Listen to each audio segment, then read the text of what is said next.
La que tenía bóvedas llenas de billetes que nunca nadie vio, la que padece síndrome de ubris o de ego desmedido que le diagnosticó un señor por la televisión, la que se afanó todo sin que en ningún momento mostraran pruebas contundentes de ello, salvo un sinnúmero de publicaciones.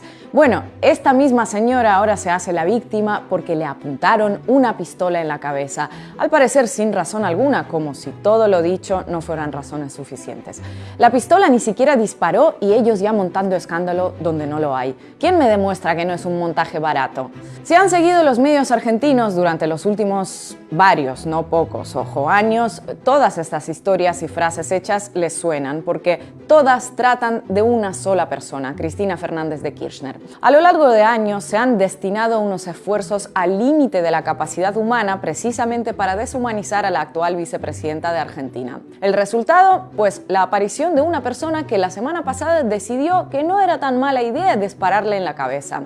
Increíble que haya llegado a esa conclusión con toda esa información de la que hemos hablado. Fernando Sabá Montiel, de 35 años, apretó el gatillo 2 veces de un arma cargada con 5 balas. Por fortuna la bala no salió y ese fue el detalle que les hizo un favor a todo tipo de periodistas incisivos y voceros políticos para que pudieran cuestionar el arma, la intención del terrorista y el intento de magnicidio en sí. Tal vez pasado el primer momento, algunos sí tuvieron, digamos, el reflejo o la reacción de efectivamente condenar el atentado, muy visible, se ve una pistola a poca distancia de la cabeza de la vicepresidenta, pero luego comenzó rápidamente a difundirse, a instalarse la idea de un autoatentado, la idea de un montaje, la idea de que todo esto finalmente fue una gran simulación. Yo veo 500 personas en la puerta de la casa de Cristina tratando de tapar el ajuste que está haciendo este gobierno.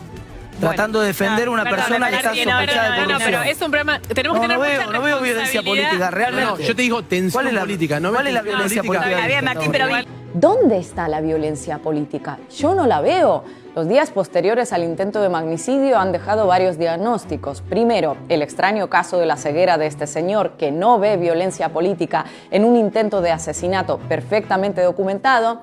Y segundo, el estado de los medios argentinos que han pasado de darle plataforma a todo tipo de negacionistas del magnicidio fallido a titular supuesto ataque en pocos días, sino horas.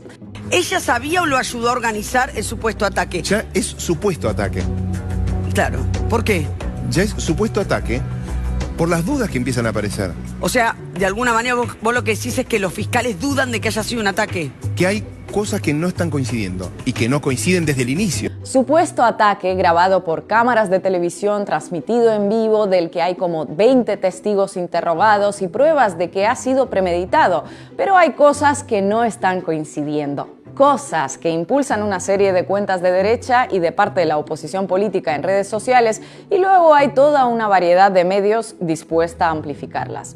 Como el guión no es nada nuevo, lleva años repitiéndose, parte de la sociedad recibe estos mensajes como algo totalmente lógico y probable. Me parece que sí hay un clima político que lleva mucho tiempo instalándose, elevando a niveles muy preocupantes, donde, digamos, se crea una subjetividad, una serie de deseos y pulsiones de muerte que son muy evidentes. En las movilizaciones contra el gobierno, contra Cristina, han llevado guillotinas, han llevado bolsas mortuorias.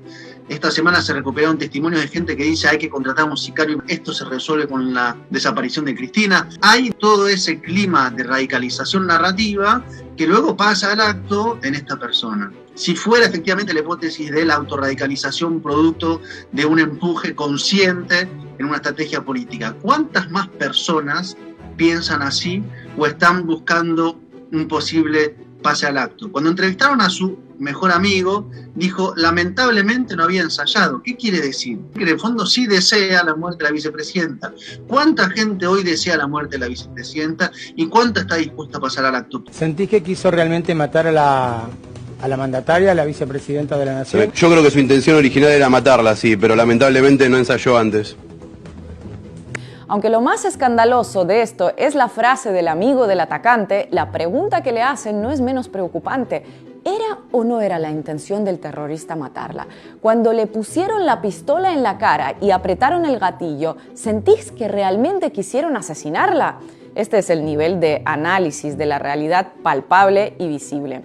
Así las cosas, entre dudas, preguntas y permanente cuestionamiento de algo que parece obvio, salió un estudio de conversaciones en redes que reveló que casi el 63% de los usuarios argentinos no cree que el atentado fuera real, sino que considera que se trató de un simulacro. No tienen pruebas, pero tampoco dudas. La presidenta del PRO, Patricia Bullrich, está diciendo que fue una simulación, que fue un teatro grotesco. Los principales medios se victimizan, dicen los violentos son ellos, nosotros somos perseguidos por el poder, nosotros hacemos un periodismo que desnuda al autoritarismo de este gobierno que se parece al de Nicaragua y Venezuela. Ese es el discurso hoy, o sea, no se ve que se desescale, se ve que se sigue apretando un botón que lleva de mínima a lo que pasó en cuanto a la autorradicalización, de máxima la hipótesis, pregunta, especulación sobre ¿y si fue algo más? Pese a que a estas alturas ya se sabe que el terrorista no actuó solo, sino con complicidad de su pareja, pese a que está claro que la pistola no era de agua, sino una muy real con la que ambos posaron en fotos días antes del ataque, el show de dudas, sospechas, victimización y odio, envuelto en un manto de periodismo crítico, imparcial e incisivo, continúa. Y para cuando se vuelva más complicado sostener la teoría del autoatentado, la derecha mediática argentina ya trabajó en otra versión. La culpa de que le restregasen una pistola por la cara a Cristina Kirchner es de Cristina Kirchner. Atención. Pero acá tenemos que ser muy sinceros. Y ser sinceros y no tener miedo de decir lo que hay que decir. Porque la verdad que parte de lo que sucedió, y esto es comprobable chequeando los videos desde que empezó la vigilia, es porque Cristina había tomado la decisión de alentar esa vigilia, de permitir que se acercasen a ella y demostrar que sigue teniendo apoyo popular. Yo lo voy a decir, y no tengo miedo de decirlo, no tuvo una conducta responsable. No tuvo una conducta responsable. Una nueva versión del mítico «La falda era muy corta y salió de noche y sola». La deshumanización y el odio que a lo largo de años se presentó como información hizo que de entrada se crea más en teorías de conspiración que en el sentido común, que la víctima sea puesta en duda y cuando no queden demasiados argumentos para sostener esto, directamente acusada de provocarlo todo ella misma por su irresponsabilidad. No fue un simulacro, pero bueno, por poco, y si no lo fue, en realidad se lo merecía, así que tampoco pasa nada. Y suerte tuvimos de que no funcionara o se habría convertido en una mártir, que no lo es, y así hasta el infinito. El odio difundido por acción o omisión le hizo creer a ciertos personajes que un atentado o un asesinato podrían justificarse, pero quizá lo que más llama la atención es que en el momento en el que estos personajes pasaron del pensamiento a la acción, la estrategia mediática no es que haya cambiado mucho, todo lo contrario, se suben las apuestas y ya la víctima no es tan víctima y el verdugo un pobre inútil cuyas polémicas intenciones se desconocen. Hay una pregunta cuando uno ve que los medios siguen con la misma estrategia de inflar, apretar, empujar, que es, ¿lo que pasó fue un error? ¿O lo que pasó es una consecuencia de una estrategia que justamente crea estas condiciones? Porque si fue un error, pues seguramente haya una suerte de recalcular sobre lo que se está haciendo. Pero si finalmente hay detrás de estos grandes medios grupos económicos, gente que piensa, que hace estrategias, tal vez no sea un error, algo que se salió, sino algo que forma parte de lo posible, en cuyo caso estamos ante medios que están trabajando para que este tipo de situaciones puedan ocurrir. Y cuando ocurren, en vez de recular, siguen apostando a empujar un poco más. Medios que trabajan para que algo así ocurra, a sabiendas de que la intoxicación puede tener semejantes consecuencias. Se hizo viral esta semana un vídeo de la manifestación posterior al intento de magnicidio que no podría resumirlo mejor. O sea, voy a decir que unos medios le echamos a otros. Sí, claro.